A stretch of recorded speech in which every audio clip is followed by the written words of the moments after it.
Bueno chicos, vamos a iniciar entonces con conceptos básicos de geometría. Vamos a recordar algunos conceptos que son importantes y que debemos tenerlos presentes en lo que va a ser el trabajo de trigonometría. Entonces empezamos recordando un concepto que nos habla de congruencia o cuando dos elementos dentro de geometría son congruentes. Específicamente aquí nos hablan de ángulos. ¿Qué pasa con los ángulos? Los ángulos, cuando yo tengo dos ángulos que tienen la misma medida, nosotros decimos que los ángulos tienen congruencia o son simplemente congruentes. Eso con respecto a los ángulos.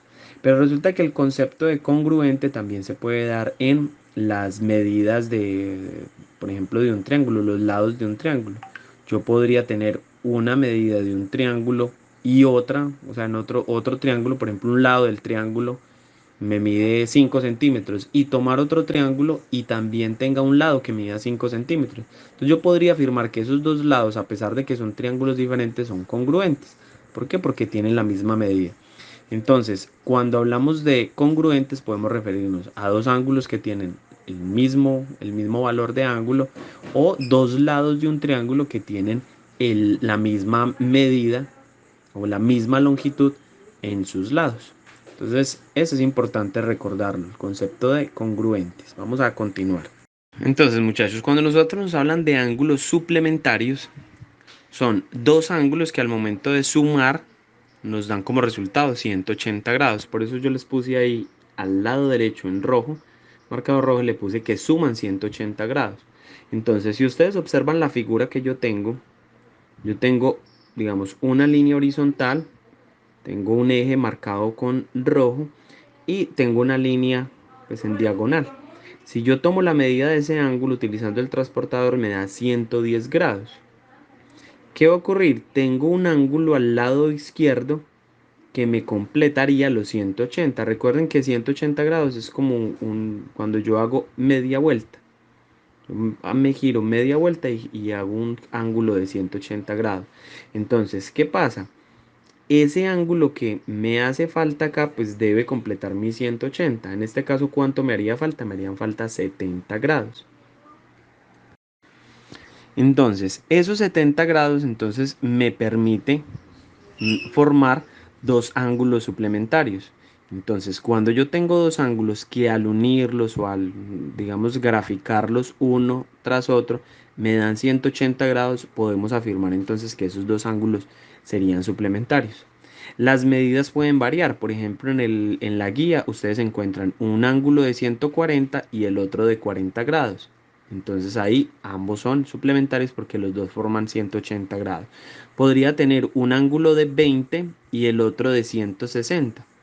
Entonces ese ángulo pequeño de 20 más el grande de 160 me darían los dos ahí pegaditos 180 grados. Entonces podemos afirmar que esos dos ángulos serían ángulos suplementarios. Muy bien chicos, entonces en el caso de los ángulos complementarios, los dos ángulos deben sumar 90 grados. Entonces suplementarios 180, complementarios deben sumar 90 grados. Entonces, ¿qué nos piden acá? Que tracemos o grafiquemos dos ángulos que tengan la característica de ser complementarios. Yo, por ejemplo, acá en esta gráfica les estoy mostrando. De entrada yo hago un ángulo recto, así como en el anterior hice un ángulo llano, o sea, tracé una línea totalmente horizontal con un centro, que era pues el eje de mis ángulos. En este caso yo trazo digamos, una esquina perfecta o un ángulo recto. Y sobre esa primera parte del ángulo yo trazo una línea. En este caso ese ángulo midió 17 grados. ¿Qué necesito hallar? El ángulo complementario. Entonces muchachos, al determinar el ángulo que nos hace falta para alcanzar los 90 grados, pues nosotros podemos concluir que es un ángulo de 73 grados. Es decir, que 73 grados sería el ángulo que complementa a 17. De esta forma, la sumatoria de los dos ángulos me generarían un ángulo de 90 grados. Así como en los suplementarios se pueden cambiar las medidas, igual ocurre en los complementarios. Si observan en la guía, el ejemplo que hay, tienen un ángulo de 50 y un ángulo de 40. 50 y 40 me dan 90. puede ser 30 y 60. O sea, dos ángulos que finalmente a la hora de sumarlos, pues me generen un ángulo recto, es decir, un ángulo de 90 grados, los vamos a considerar ángulos complementarios.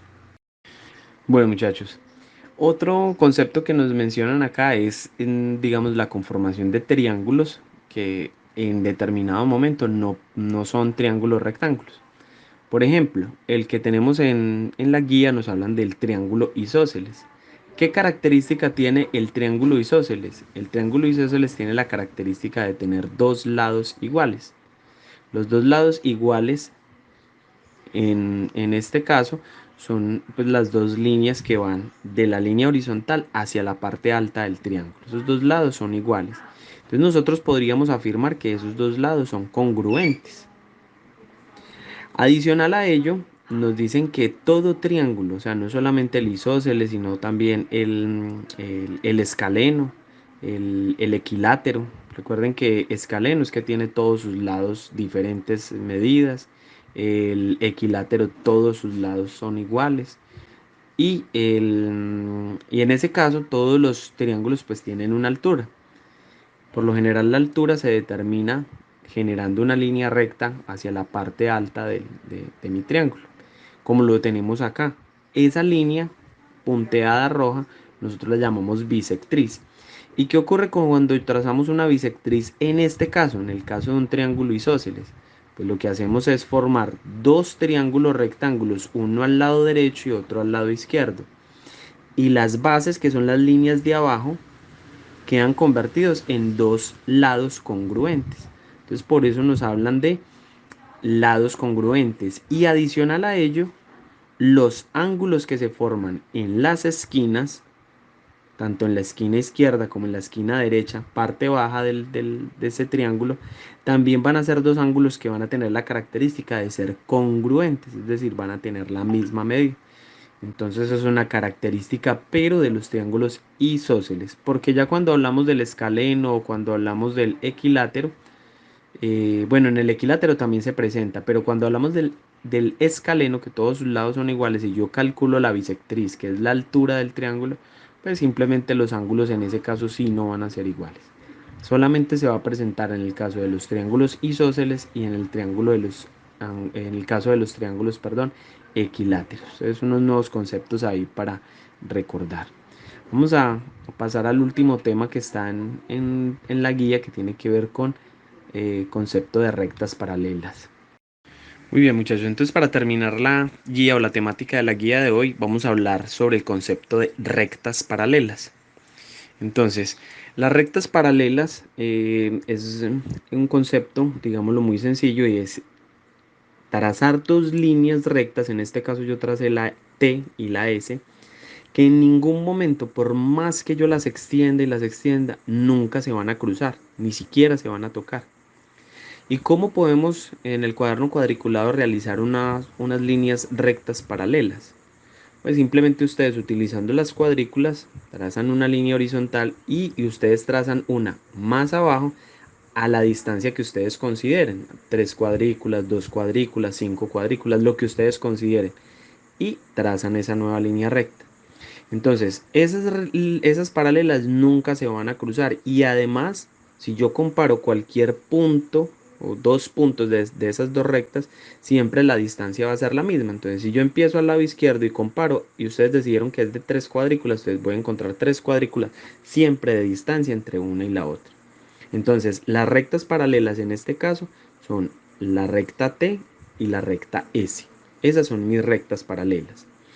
¿Y qué acabé de hacer? Pues simplemente tracé una diagonal que nosotros lo vamos a llamar una recta secante. ¿Qué es una recta secante? Una recta secante simplemente es una línea que corta, que corta a otra línea en un solo punto. Entonces, si ustedes observan, la línea recta R es secante con T solamente en un punto.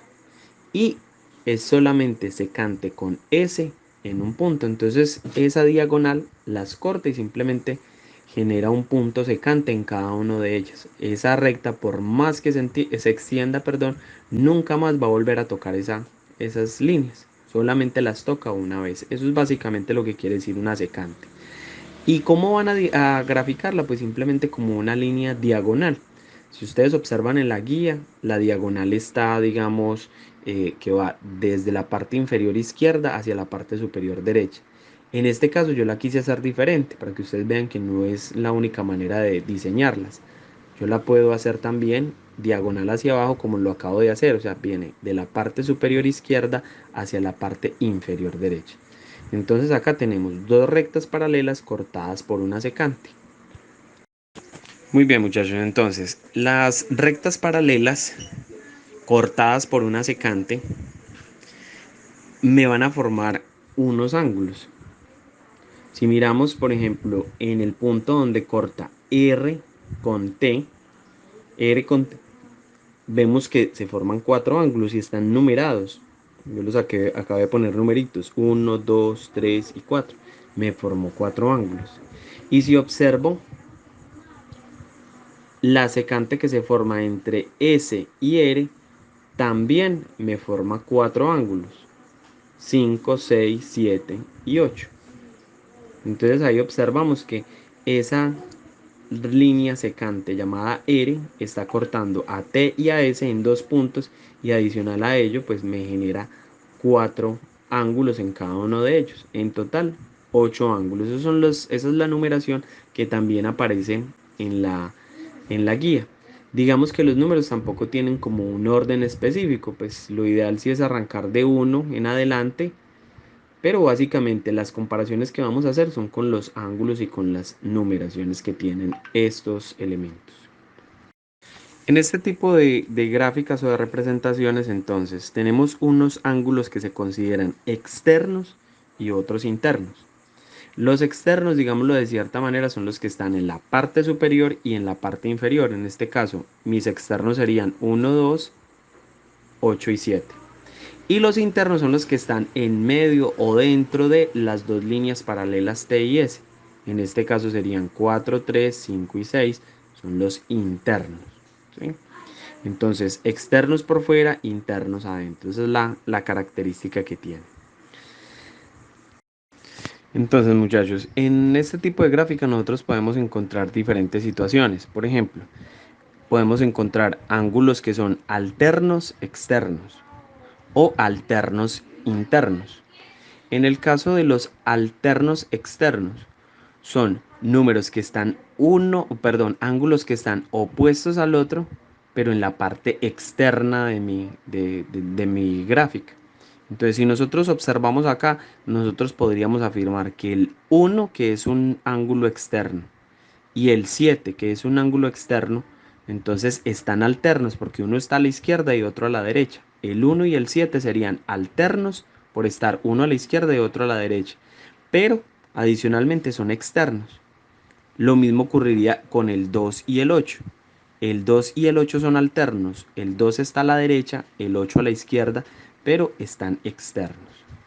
Miremos entonces el concepto de alternos internos. En el caso de los alternos internos, son también ángulos, que están uno al lado izquierdo y otro al lado derecho. Si nosotros observamos acá, también tenemos el 4 y el 6. El 4 está a la izquierda, el 6 a la derecha. Son alternos. Pero esos dos ángulos sí están en la zona interna. Lo mismo que el 3 y el 5. Están en lados opuestos o en lados alternos, pero son internos. Entonces ahí nosotros decimos que esas son las características de los alternos internos. Ángulos correspondientes. Básicamente cuando nos hablan de ángulos correspondientes son ángulos que tienen la misma medida. Por ejemplo, el 1 y el 5 son ángulos que tienen exactamente la misma medida. El 4 y el 8 tienen la misma medida. El 2 y el 6 y lo mismo el 3 y el 7. Ángulos que tienen la misma medida. Si ustedes observan, ven que están como, digamos, un ángulo con otro intercalado, pero en el mismo lado. O sea, y nos fijamos en el lado izquierdo, entonces miramos, intercalado. Sigue, es 1, 4, 5. No, los intercalados serían 1 y 5. Miren que me salté el 4. Y están todos dos al lado izquierdo. Entonces esos serían correspondientes. El 4 y el 8 están también al lado izquierdo, pero miren que están intercalados. 4, 5 no lo obviamos, o sea, no lo tenemos en cuenta, pero sí el 8. 4 y 8 serían correspondientes. Y al lado derecho pues ocurriría lo mismo. Entonces tendríamos los ángulos correspondientes. Y finalmente tenemos los ángulos que son opuestos por el vértice. Entonces, el vértice es el punto donde se cruzan dos líneas. Entonces, tenemos un punto donde se cruza la R con la T y otro punto donde se cruza la R con la S. Si nosotros hablamos de opuestos por el vértice, es que está al otro lado y en medio de los dos está el vértice. Entonces está uno al lado izquierdo y otro al lado derecho. ¿Pero qué los separa? Un vértice. Entonces vamos a colocar esos datos en cada uno de los elementos que yo, o en los conceptos que acabé de escribir, y vamos a aclarar algo adicional. Entonces, chicos, ¿qué característica tienen estos ángulos que estamos relacionando? Pues como lo digo abajo en la imagen, estos ángulos que estamos relacionando todos tienen la misma medida, la misma medida. Entonces, los ángulos alternos externos, los alternos internos, los correspondientes y los opuestos por el vértice van a tener la misma medida. Entonces, si yo tomara un transportador y tomara la medida de cada uno de esos ángulos, pues me daría cuenta que las afirmaciones que estoy haciendo pues corresponden a lo que se está pues afirmando con respecto a esas medidas de esos ángulos. Entonces, esa es la característica que tienen estos ángulos que estamos relacionando acá. ¿Qué es importante? Pues saber cuándo son alternos. Recuerden, uno en la izquierda, otro en la derecha, eso es un alterno. Cuándo son externos, es decir, por fuera de las dos líneas paralelas. Cuándo son internos, dentro de las líneas paralelas.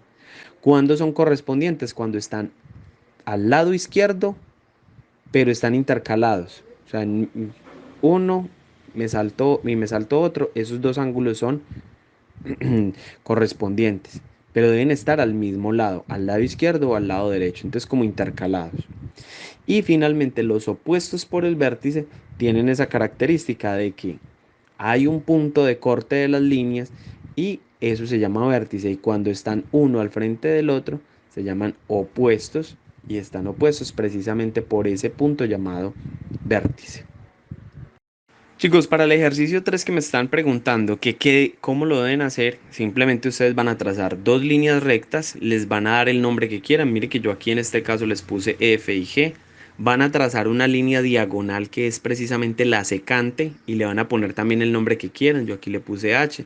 Recuerden que puede estar inclinada de esta manera o puede estar inclinada hacia el otro lado, como lo hice en el ejemplo anterior.